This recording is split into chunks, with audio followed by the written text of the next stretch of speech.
ঢাকা আরিচা ও নবীনগর চন্দ্রা মহাসড়কে লেন দখল করে অবৈধ দখলদাররা তৈরি করেছে হাটবাজার।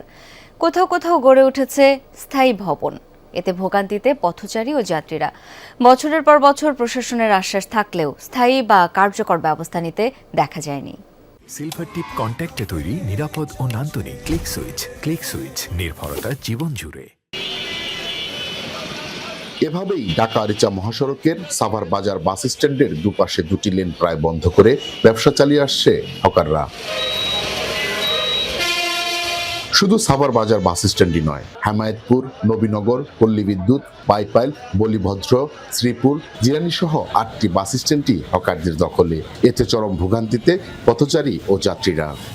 রাস্তার সাইডে দোকান থাকলে তো আমাদের জন্য প্রবলেম, কিন্তু ওনাদের যদি একটা কর্মসংস্থার ব্যবস্থা করে দেয় তাহলে ওনারা চলে যাবে। আমরা চাই যে ফুটপাত থেকে মানে সরাই নিলে ভালো হয়। দেখার কেউ নাই, এক জায়গায় এক লাইন জায়গার আপনি 3 লাইন 4 লাইন দোকানদারি করতেছে।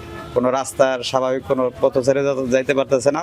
এরকম কিছু চাই না, ফাঁকাই চাই, যেটা আমরা নির্দ্বিধায় চলতে পারি। মানুষের চলাচলের প্রবলেম হচ্ছে যে এখানে যে কয়জন অ্যাকচুয়ালি নরমালি চলার কথা তার থেকে বেশি মানুষ চলতেছে।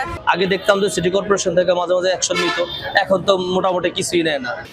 স্থানীয়দের অভিযোগ, রাজনৈতিক নেতাদের প্রত্যক্ষ মদদ আর প্রশাসনের ম্যানেজ প্রক্রিয়াই এমন দখলের কারণ। ভোগান্তির বিষয়টি স্বীকার করলেও বিকল্প পুনর্বাসন চায় দোকানিরা। আমাদেরকে যদি বিকল্প কোনো ব্যবস্থা বা কোনো জায়গায় যদি কোনো মার্কেট করে দেয় বা কোনো বসার স্থান করে দেয়, তাইলে তো আমরা ওইখানে যাই দোকানদারি করব। আমরা তো গরিব মানুষ, মনে করেন আমরা তো একটা করে খাইতে হইব, এখন তো না যেন আমরা সমস্যা করে দোকানপাট করতে পারি। বছরের পর বছর দখলের এমন চিত্র থাকলেও পুলিশ বলছেন যথাযথ ব্যবস্থা নেওয়া হচ্ছে। ফুটপাতে যে সমস্ত অবৈধ স্থাপনা আছে সেগুলো নিরসনকল্পে আমরা প্রতিনিয়ত অভিযান পরিচালনা করে থাকি এবং এই কাজের অংশ হিসাবে ঈদ উপলক্ষে এই ফুটপাত মুক্ত করার জন্য আমাদের অভিযান অব্যাহত থাকবে। মাহফুজুর রহমান নিপু, যমুনা নিউজ, সাভার।